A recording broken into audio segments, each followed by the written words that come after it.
Magandang araw mga kasari, kamusta na po kayo?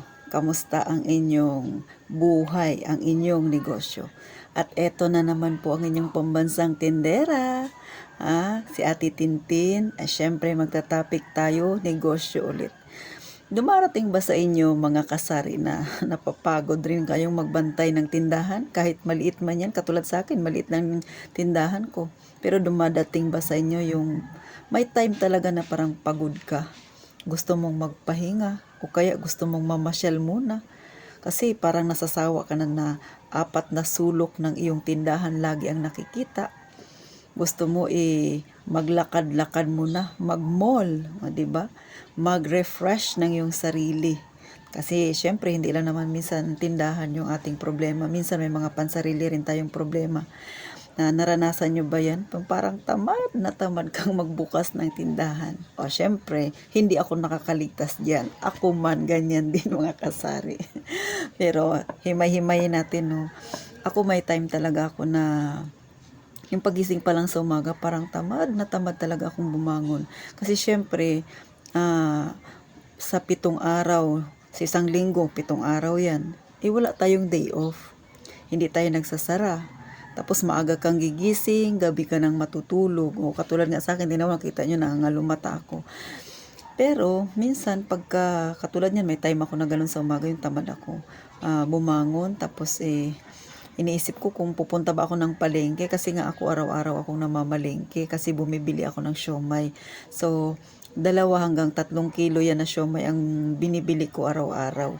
Kung may sobra pa ako na 1 kilo, so kinabukasan 2 kilo lang bibilhin ko. May mga extra talaga ako na kasi minsan malakas yung siomay. Pinakamahina ng siomay ko ay 1 kilo ang isang araw. So, minsan, nakaka 3 kilo ako, 2, ganyan. Depende kung matao. Pero, minsan, may time talaga na yung parang tinatamad akong bumangon. Kaya lang, minsan, naisip ko, pag pumapasok na yung, kunwari, may bayarin ako sa susunod na araw. Taranta ako mga kasari. Nagmamadali ako maligo, magpunta ng palengke. Kasi nga, kailangan ko pala ng pera. So, yun ang nakakamotivate sa akin na bumangon.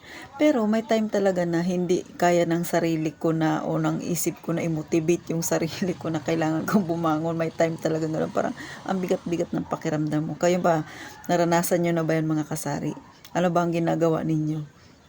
Ako sa totoo lang pagka ganyan nararanasan ko, hindi ako bibili ng siomay sa umaga. Magbubukas lang ako ng tindahan pero hindi ako magdi-display. Kasi nga yung tindahan ko, siguro mga 1 oras yan. Simula sa pagbukas ko, 1 oras pa bago ma-display lahat ng mga paninda. Lalo na kung may mga pinamili ako, 2 oras talaga yan. So, kung wala akong bibilhin, i-open ko lang yung tindahan ko. Hayaan ko lang muna yan, magulo-gulo pa siya. Ganun lang, parang aantayin ko lang na kung sisipagin ako. Basta maglilinis lang ako ng, ito kasing likod ko ay kwarto ko na, so yan lang muna ang lilinisin ko, tapos magluluto ako ng kakainin ko, ganun. Tapos yung tindahan ko nakabuyang-yang lang yan, hayaan ko lang, basta naka-open lang siya kasi may bumibili naman kahit hindi pa ayos yung tindahan ko. So may time ako na ganun. Tapos pagpakiramdam ko ay talagang masama ang pakiramdam ko, parang kailangan ko mag-refresh. Aantayin ko yung mga bandang tanghali, yung wala masyadong tao, o kaya bandang 1:00, 2:00, 3:00 yan, wala masyadong tao. Nagmo-mall ako. Ganun ang ginagawa ko. Pero nagmo-mall ako, sa totoo lang mga kasari, dala-dala ko yung aking sako bag. So ako kasi mahilig ako magtahi-tahi. So may sako bag ako na tinahi. Yun ay pag bumili ka kasi ng kalahating sakong bigas, yung 25 kilos, may maliit yan na sako. So yun, tinahi ko yun, ginawa kong sako bag ko siya. Hindi ako bumibili, nagtatahi lang ako kasi nanghihinayang ako, mahal-mahal ang sako bag. So ganun. So yun ang ginagawa ko. Karay-karay ko yan lagi, nakalagay yan lagi sa motor ko. Kasi nga, kahit nasabing na mamasyal ako, pumupunta pa rin ako ng palengke. Dadadaan pa rin ako kasi nanghihinayang ako sa gasolina. Tapos, bibili pa rin ako ng kailangan ko. Parang yung pamasyal ko, parang diretso na rin pamimili, ganun, pa kahit paunti-unti. So, ganun mga kasari, nire-refresh ko lang yung sarili ko, mga at least 2 oras. Lalakad-lakad ako sa mall, ganyan. Tapos, iinom lang ako pero hindi ako kumakain kasi nanghihinayang ako, medyo mahal kasi pagkain sa mall. So, ang ginagawa ko sa palengke ako pumupunta, naglalakad-lakad ako. Dito kasi sa amin, yung palengke, may mga bilihanan ng mga kakanin, mga mga palamig. So doon ako kumakain, palamig lang at saka kakanin. Kasi sa unahan nun ay may mall na. So hindi ako basta-basta bumibili ng pagkain sa mall kasi mahal siya. Iniisip ko pa rin, nagtitipid pa rin ako. So doon ako sa palengke, 10 pisong palamig at saka kakanin na 10 pesos. So ganon lang ako kasari. Tapos nire-refresh ko lang yung sarili ko, titingin-tingin, ganon. Pero pagkatapos no, namimili pa rin ako. So, parang pamasyal pamili, ganun. Ganun siguro talaga, pagka may tindahan ka, na lagi kang nanghihinayang sa oras. So, ire-refresh ko lang yung sarili ko mga kasari. Tapos, pag uwi ko ng bahay, hindi ko pa rin maiwasan na hindi magbukas ng tindahan. So, ganun po ako. Nagbubukas pa rin ako ng tindahan. As long as parang nag-charge lang ako ng ng katawan ko. Parang, kasi di ba medyo pagod ka. So, may time na ako na ganun. Yan ang ginagawa ko. Happy naman ako kahit na minsan, 'di ba? Minsan siguro mga 3 hours akong nawawala. As long as masaya ka sa ginagawa mo, sa totoo lang yung pagtitindahan talagang nakakapagod. Pero may time din na dapat tayo para sa sarili natin, mag-refresh, mag-relax, ganun. Pero syempre pagka negosyante yung isip mo, 'di ba? Nanghihinayang ka sa oras na ilalakad-lakad mo, igagala mo. Pero alam niyo naman kasari, kailangan nyo rin yun. Kasi nga, hindi naman sa lahat ng pagkakataon, minsan maganda yung katawan natin, minsan hindi kagandahan. So, kapag nararamdaman ko yung ganun, parang bored na bored ako, parang tinatamad talaga ako. So, mga 1 oras naglalakad-lakad ako, pupunta ako doon sa mga tindahan ng mga damit, titingin-tingin ako doon, o kaya sa mga ukay, titingin-tingin lang. So, ako naman, sa ngayon, dati kasi talaga impulsive buyer ako. Pero, ngayon, nakokontrol ko siya kahit papaano. Pero hindi pa rin ako nagkukumpiyansa, hindi ako nagdadala ng malaking pera kasi nga baka minsan baka biglang may magustuhan ako. Tapos bago ako magsisipag dito sa bahay. So, ganun ako kasari. So, kailangan pa rin natin yun na magliwali. Wag pa na trabaho, wag pa na tindahan. Mag-relax din pa minsan-minsan kasi nakaka-board o kaya naboboring ka rin minsan sa ginagawa mo. At saka, yun yung way ko para ma-refresh ang utak ko.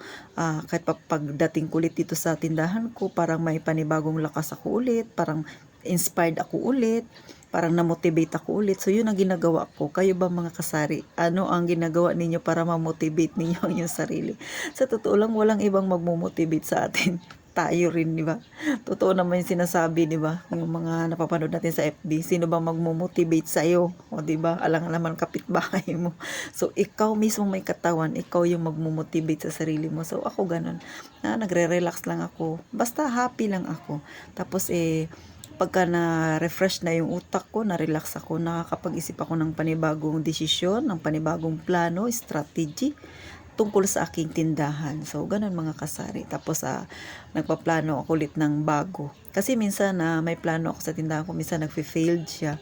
Tapos, parang, siyempre, nag-give up ka minsan, pero hindi siya dapat kumbaga ako gumagawa ako ng way para hindi ako makaisip ng mga negative na yan. Laging positive lang. So, sinishare ko lang sa inyo yung mga ginagawa ko pagka medyo hindi maganda yung nararamdaman ko dito sa aking tindahan. At saka pag wala talaga akong gana sa aking, may time kasi ako na parang wala akong ganang magtinda. Pero yun ang ginagawa kong motivation sa sarili ko mga kasari. At saka, pag pagod na ako, syempre kahit sino, di ba? Pag pagod ka, ipahinga mo lang, pero huwag kang mag-give up. Huwag kang titigil. Kasi yung pangarap natin, hindi rin natin dapat itigil. So, ganun lang mga kasari. Relax lang tayo. Huwag tayo masyadong mag-iisip ng mga kung ano-anong bagay. Ang isipin natin yung pangarap natin sa mga susunod na panahon. O, di ba? Lalo na ako, pag nakikita ko yung mga pinagdaanan ko, ayaw ko na talagang balikan mga kasari. Kasi pagbabalikan ko yun, baka hindi ko na kayanin ulit. Kaya ngayon pa lang, gumagawa ko ng way na huwag nang balikan yung mga nangyari sa aking mga pagsubok noon. Ay, kung mangyayari man ulit, alam ko na kung anong gagawin ko. This time, hindi na ako ganun talaga na parang nahihirapan or bigat na bigat kasi syempre, alam ko na yung gagawin ko. So, ganun ko lang minomotivate yung sarili ko. Kasi nga, wala naman akong asawa, wala akong masasabihan ng kung ano man ang damdamin ko, kung ano man nasa sa loob ko. So, kayo na may mga asawa diyan, congrats sa inyo, lalo na kung asawa niyo ay mabait, mabuti, tsaka yung napagsasabihan ninyo ng sama ng loob kasi meron kayong kakampi, merong magmo-motivate sa inyo, merong magpapalakas, may isasandalan kayo. Pero sa mga kagaya naming single parent diyan, kaway-kaway sa mga subscriber ko na single parent diyan at sa mga nanonood sa akin na kagaya ko, single, 'di ba? Kaya hindi ang pagiging single, hindi lang naman dahil may anak ka at wala kang asawa, hindi ganun.